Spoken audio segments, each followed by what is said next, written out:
Pride academy फरायसालियाव गायसननाय सान फालिदों। 2020 मायथाइयाव गायसननाय उदालगुरि जिल्लानि सिङाव थानाय कलायगावनि मोनसे गाहाय सोलोंथायारि फसंथान प्राइड एकाडेमिया 14 बोसोर बैसोआव आगान होबाय। बेखौ नोजोर होनो गोनांदि गायसननाय साननि फालिथायाव फरायसालियाव फरायसा फरायसुलि फोरोंगिरि आरो दिथागिरि बिमा बिफाफोरनि नुजाथिनायाव 14थि गायसननाय सान फालिदोंमोन। बे गायसननाय फालिथायाव मोनसे गिदिर हारिमुआरि हानजा सरनाय हाबाफारिजों लानाय जादोंमोन। बे सानखौ फालिनो थाखाय कुइज आरो हारिमुआरि मेथाइ बादायलायनाय हाबाफारिखौबो नुनो मोननाय जादों। फै जों मिथिनि दि नुपुर रन्जन बरुवा प्रिन्सिपाल पारुल बरदलै आरो लोगो फोरोंगिरि अनन्त सहरिया जोंनि चेनेल खौरांगिरिफोरनो फरायसालिनि गायसननाय सान आरो फरायसालि सप्ताहनि सोमोन्दै मा फोरमायदों खोनासंनि। হয় নমস্কাৰ। পোনপ্ৰথমে মই আপোনালোক সাংবাদিক বন্ধুৰ জৰিয়তে নৱবৰ্ষৰ শুভেচ্ছাসমূহ কলাগাঁওবাসী তথা অসমবাসী ৰাইজক জনাইছোঁ। আজি প্ৰাইড একাডেমিৰ 14তম প্ৰতিষ্ঠা দিৱস। আজি এই প্ৰতিষ্ঠা দিৱসৰ পাক মুহূৰ্তত আমি পতাকা উত্তোলন কৰিলোঁ আৰু আমাৰ বিদ্যালয়ৰ ছাত্ৰ ছাত্ৰীৰ জৰিয়তে সাংস্কৃতিক শোভাযাত্ৰা ৰাখিছোঁ। সকলো জাতিৰে কলা কৃষ্টিৰে পৰিপূৰ্ণ এই কলাইগাঁৱত প্ৰাইড একাডেমিখনে আজি প্ৰতিষ্ঠা দিৱসত এটা সাংস্কৃতিক শোভাযাত্ৰা ৰখা হৈছে। এই সাংস্কৃতিক শোভাযাত্ৰা আমি পৰিসমাপ্ত ঘটাইছোঁ। এই অলপ আগতে আমাৰ পৰিসমাপ্ত হৈছে। প্ৰাইড একাডেমিখন 2011 বৰ্ষত কলাইগাঁৱৰ কটৰ চুকত প্ৰতিষ্ঠা কৰা হৈছিল আৰু খুব ধীৰে ধীৰে লাহে গতিৰে আগবাঢ়ি আজিৰ এই স্থিতিত উপনীত হৈছোঁ। আমাৰ এই প্ৰতিষ্ঠা বৰ্ষৰ লগতে সংগতি ৰাখি বিদ্যালয় সপ্তাহো আয়োজন কৰিছোঁ। বিদ্যালয় সপ্তাহটো আজিৰ পৰা আৰম্ভ হৈছে। 3 দিনীয়া কাৰ্যসূচীৰে বিদ্যালয় সপ্তাহ চলি থাকিব।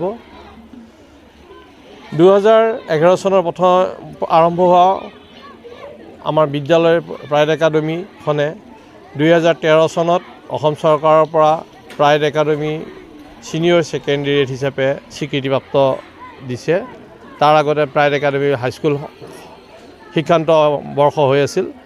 আজিকালি যিহেতু নতুন শিক্ষানীতি আয়োগৰ মতে একাদশ দ্বাদশ অৰ্থাৎ মেট্ৰিকটো উঠাই দিছে, ঠিক তেনেদৰে আমাৰ বিদ্যালয়খনকো চৰকাৰৰ তৰফৰ পৰা প্ৰাইড একাডেমি ছিনিয়ৰ ছেকেণ্ডেৰী হিচাপে উন্নতিকৰণ কৰি যোৱা 2023 বৰ্ষত প্ৰদান কৰিছে, তেওঁলোকে স্বীকৃতি প্ৰদান কৰিছে। আজি এই শুভক্ষণত মই সকলোকে অভিনন্দন জ্ঞাপন কৰিছোঁ আৰু মোৰ ক'বলৈ এইখিনি এটা সামৰণি।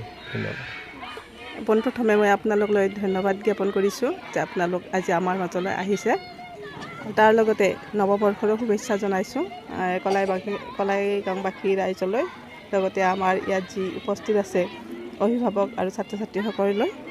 আজি আমাৰ বিদ্যালয়ৰ প্ৰতিষ্ঠা দিৱস আৰু ইয়াৰ লগতে সংগতি ৰাখি আমি 3 দিনীয়া কাৰ্যসূচীৰে বিদ্যালয় সপ্তাহৰ আয়োজন কৰিছোঁ আৰু এই বিদ্যালয় সপ্তাহৰ আজি প্ৰথম দিন আৰু সেয়েহে আমি ছাত্ৰ ছাত্ৰীয়ে যাতে অসমৰ কলা সংস্কৃতিৰ বিষয়ে জ্ঞাত হয় সেই উদ্দেশ্য আগত ৰাখি এটা সাংস্কৃতিক শোভাযাত্ৰাৰ আয়োজন কৰিছিলোঁ।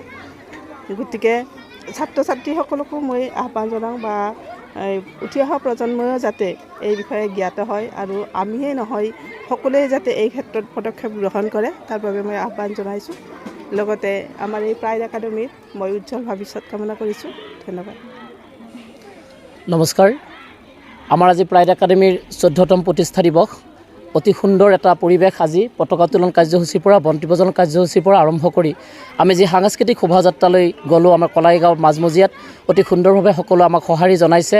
মৰমৰ ছাত্ৰ ছাত্ৰীসকলে অতি সুন্দৰভাৱে পৰিৱেশন কৰি আহিছে অনুষ্ঠানটি আৰু আমাৰ পৰিচালনা সমিতিৰ সন্মানীয় সভাপতি মাননীয় নুপুৰ ৰঞ্জন বৰুৱা ছাৰ আজি আমাৰ মাজত পুৱাৰে পৰা আছে। পতাকা উত্তোলন কাৰ্যসূচী ৰূপায়ণ কৰিছে, বন্তি প্ৰজ্বলন কৰিছে আমাৰ বিদ্যালয়ৰ অধ্যক্ষা মাননীয় পাৰুল বৰদলৈ বাইদেৱে আৰু আমাৰ অভিভাৱকসকলে ইমান ধুনীয়াকৈ সহযোগ কৰিছে আৰু বিদ্যালয়খনৰ এটা যে নতুন এটা সুস্থ বাতাবৰণৰ সৃষ্টি হৈছে আজি সেইটো আমি অনুভৱ কৰিব পাৰিছোঁ আৰু আহি থকা দিনত বিদ্যালয়খনৰ সকলোৰে সহযোগিতা বিচাৰিছোঁ।